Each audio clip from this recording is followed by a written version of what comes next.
Wait, don't show them the inside. It's kind of dirty. Hold on. You're all embarrassed. There you go. It's like you're showing them your room. There. All right, guys. So I've been trying to get Jose to put this put this air filter on for like the past 20 minutes, and all he's been doing is just cleaning it. He's literally been cleaning this thing for so long. It's ridiculous. It's been like 5 minutes. Chill. Like all he's doing is going in and out with this freaking rag. Is it ready? Oh my god! That's like the 30th time he's done this. Let me get one more.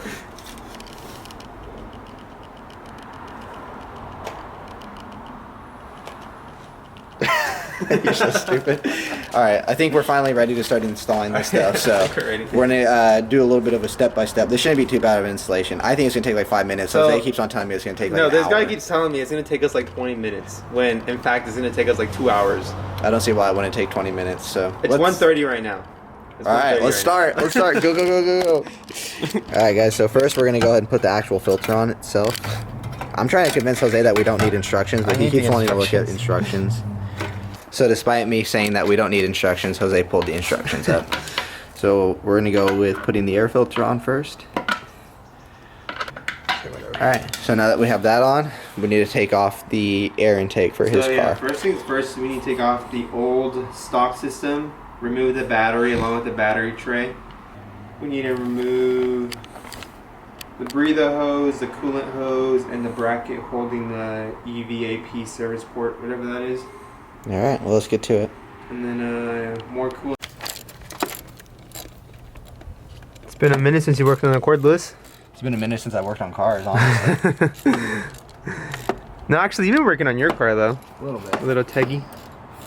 The red Teggy. I heard you got an offer on an engine. You're so stupid. Technically someone offered you an engine, right? Yeah, but I wasn't ready to pay $2,000. Alright. This guy's scared of the power, that's why. The power of VTEC. Yeah. Hot. Still kinda hot? Alright.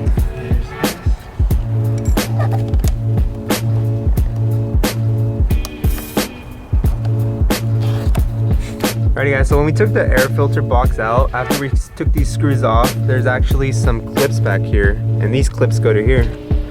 So just make sure you get these off. And then we have access to our air filter now, which we can take out probably. Oh, it's dirty, look at that. Let's hope we get a new one. Yeah, now we have to take this part out, which you see there's a screw down there. Is there any other ones? Or is that the only one that's holding it in? I don't see anything else. About to find out. Oh, right, this one right here. Yeah, this guy. And then I'm gonna take the battery out right now. It's annoying. Some of these are like 10 mils, and then the other ones are like 8 mils.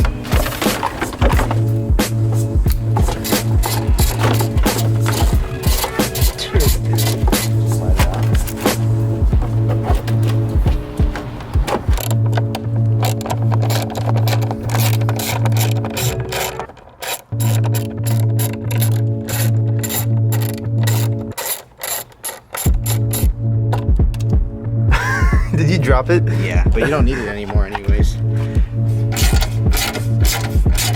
Damn, look at all this room I'm about to have, Lewis. It's gonna go here. Supercharger. Supercharger.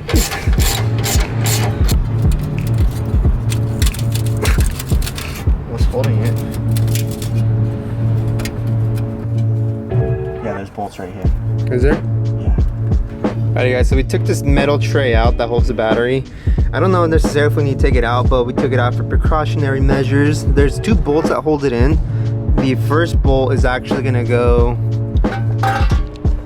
down here. If you guys can see that slot right there, that's where one of the first bolts go. The second bolt goes down there. So if you guys need to take this tray out, just know that there's 2 bolts underneath that hold it in. So we took the front bumper off because it's gonna make it a lot easier. We jacked the car up, and we're actually gonna be removing this box right here. So there's a couple of screws that hold it in. I think it was 2 in total, and that whole part should come out. So we're gonna go and take that part off right now.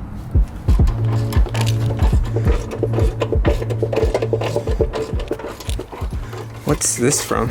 I think this is that holeless is part of it, take huh? it off. I think Okay. I think you're right. Yeah. Yeah, because I didn't know where it came from, and there was nothing that we took it off from. Exactly. I think it's just like a breather. Yeah, Yeah, because we were trying to figure out what this was for.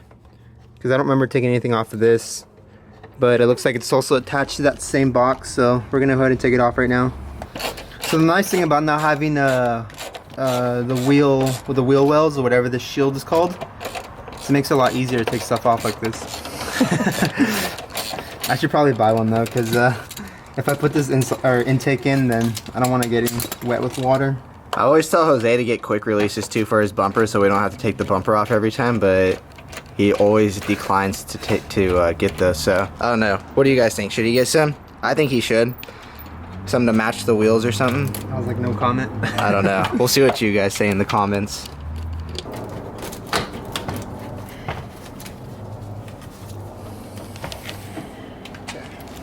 This part's holding it in, which, let's see if we can figure out how to take this off. It's holding it in? Yeah. Yep, it does. Shit. My mind.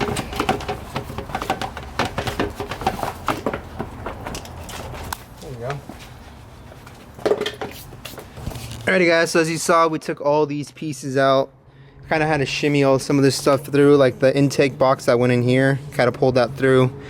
There's a couple screws holding it in right here, so there's one right there, and then one in there.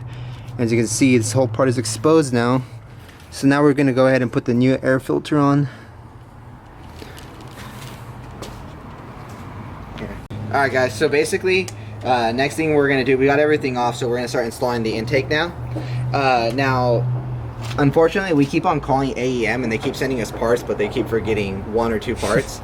They were actually really nice to send us the parts, and Jose actually didn't have to pay anything. They gave it to him complimentary because they kind of messed up the order the first time.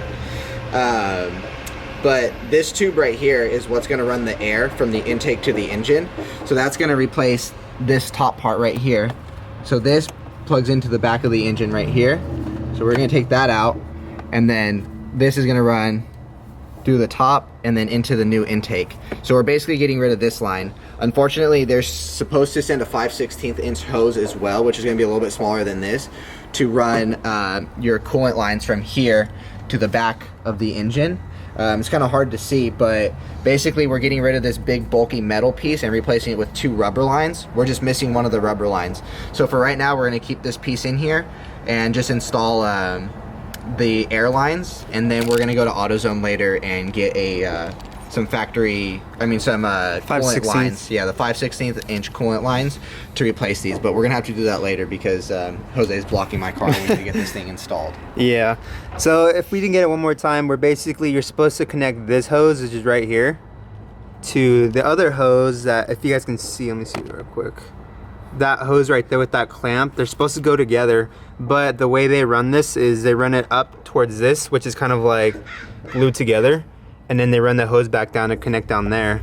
But unfortunately, we don't have a coupler or anything to connect this hose and that hose, so I'm just going to eventually go and buy a new hose to connect it from here down to there, and then we'll be able to get rid of this entire piece. But for now, we're going to leave it in there to run the coolant, and then we're just going to run the hose from the intake to the back of the engine.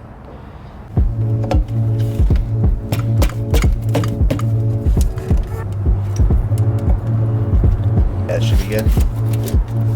And then, oh shit.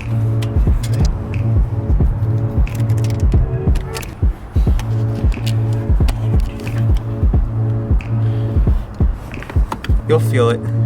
You'll feel the nipple. That's what they call it. The nipple. You can see it from right here anyway.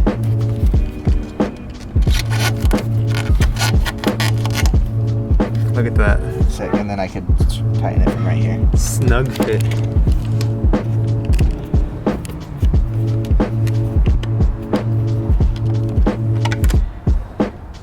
Yeah.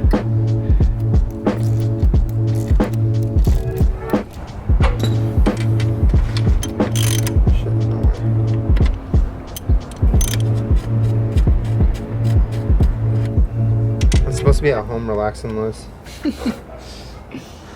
Taking it easy. Yeah, so now that we got all that on there, we're gonna have to go and put this, as you guys see, we ran basically the intake through this opening right here, the top opening. Oh, you want to mount this? So it does go mounted. So we're gonna be using this right here, And this goes right there. And I think it says something about having to do a relocation of this. So I think we have to move this up here so this can go right there. Does that make sense? Yes. Because we need to utilize that right there, but since that's being utilized, we have to move that up here and then put that right there. Okay. So let's go ahead and do that. Okay. Not like this though, right? I don't know.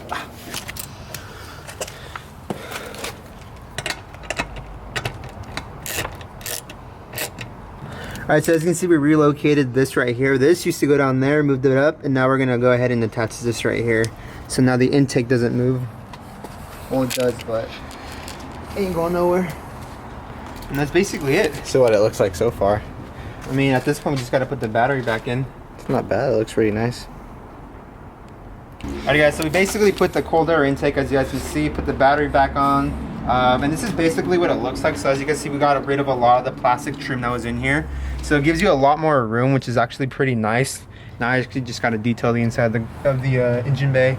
But this is actually where it's coming out of now. So as you guys can see, it's up down here, which hopefully we shouldn't have any issue putting the bumper back on. And I will actually need to buy eventually a wheel well, because I don't want it to get wet just in case. We're gonna go ahead and turn it on now. You ready, Liz? Go ahead. Kind of scared. Nah, we're fine. I don't want to do it anymore. Hopefully coolant doesn't start pouring out. Can we just put the old one back on? Nope, just do it. Dude, I don't want to. It's too late.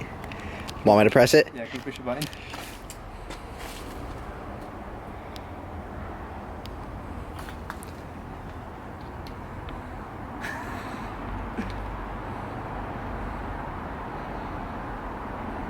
Oh, you know what? It's not going to start because we're jacked up. Because your hood's open. That's why.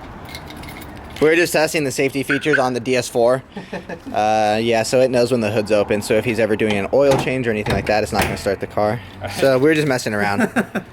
Go ahead.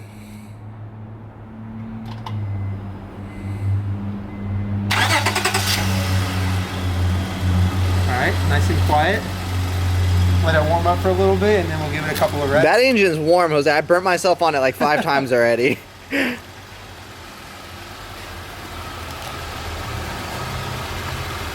Anything we're good? Check if your engine's still warm. You should be good. It's only been like an hour.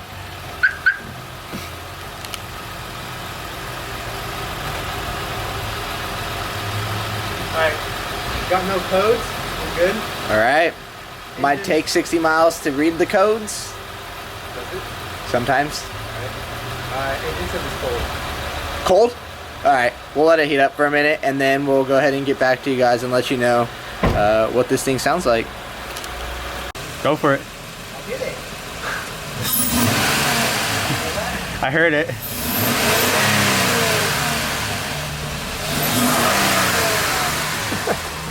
That sounds sick.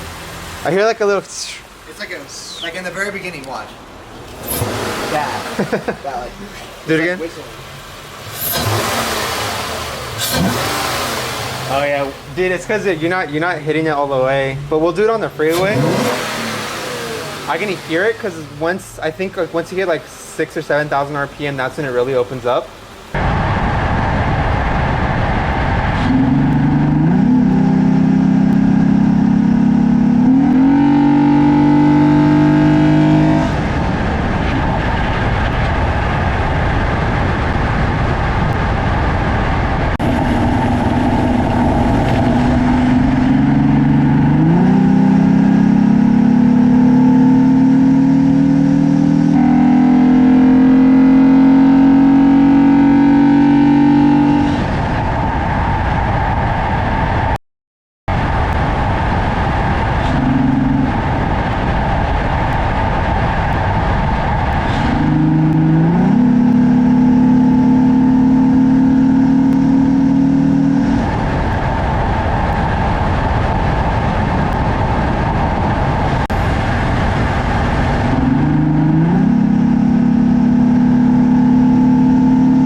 because of VTEC, and that's when you can actually hear it. I But can hear it right now. right now you're hitting like what, like 3,000, 4,000? When I do that, I'm just like clipping it. Yeah. We'll do like something when we get on the freeway. You can hear it sucking in the air, and you can hear like the little whistle in the beginning. Yeah. The cool thing is it's quiet, so you don't hear anything. Want me to go to 7,000? No, not here. We'll do it when we get on the freeway or something. It sounds good, yeah. It sounds a lot better. So honestly, I think it sounds pretty good. I mean, once we get on the freeway, we'll be able to test it out a lot more and sort of see what it sounds like. But I'm happy with it. What do you think? For the free, might as well. Oh yeah, it was free. Yep, everything. Technically, I think it cost me like $50 just to repair it, but that's not bad.